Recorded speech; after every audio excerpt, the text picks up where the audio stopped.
I want to share with you a couple of perspectives on today's gospel. I think today's gospel is talking to us first about being grateful, because this master who had the servant that worked in the field and then came back to serve him for dinner, the gospel implies that the master is not always grateful because the servant is just doing what he's supposed to be doing. And I think this happens a lot to us. There can be people around us who are doing what they're supposed to do, and sometimes we forget to be grateful even when they're just doing what they're supposed to do. Let me share an example with you that happened to me just yesterday. Yesterday we were meeting as a community, and one of the priests told one of the brothers, "Thank you for your service because you're in charge of the kitchen." And being in charge of the kitchen is a hard work because he has to feed. He's in charge of making sure that there's food for the 7 of us, and we have a pretty big appetite in PS. So he has a hard job.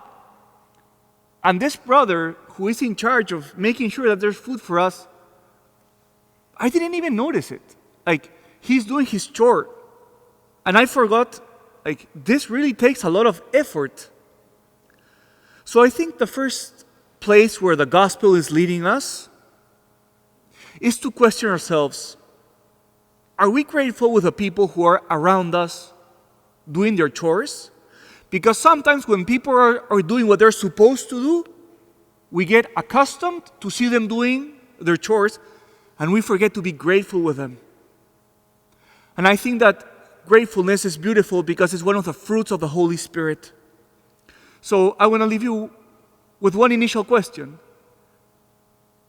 Is there someone around you who is doing a chore or a responsibility in which you're being served, but maybe you're not remembering to be grateful with that person, even when he or she is just doing his chore or his responsibility? And second, I think that this gospel is also talking to us about true service.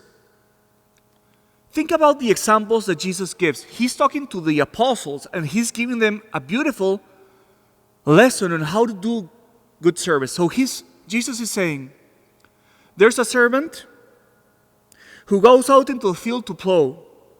He takes care of the sheep. He comes back to serve, and he also feeds. Think about it. Don't you think that the apostles do exactly this? They plow the land when they take out the word of the Lord.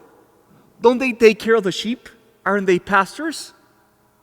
Aren't the apostles supposed to serve and also to feed with the Eucharist?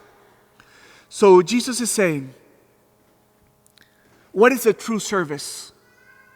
The true service is when we get to a place when we don't mind anymore if people are grateful with us for what we do.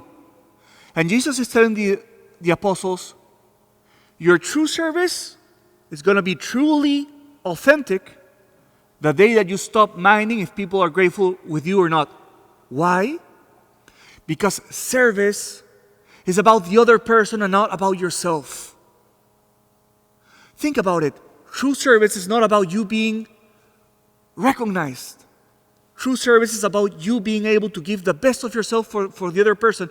And you're so invested in the other person that you don't mind if people are grateful with you or not. So, again, I want to leave you with the last question and then I'm done. The question is, have we felt lately that feeling of people are being ungrateful with me? That feeling that, oh man, people aren't recognizing what I'm doing. And if you have felt that lately, today is a beautiful reminder to say, what really matters is about serving. What really matters is about giving the best of myself to my brother. It's not about what I receive.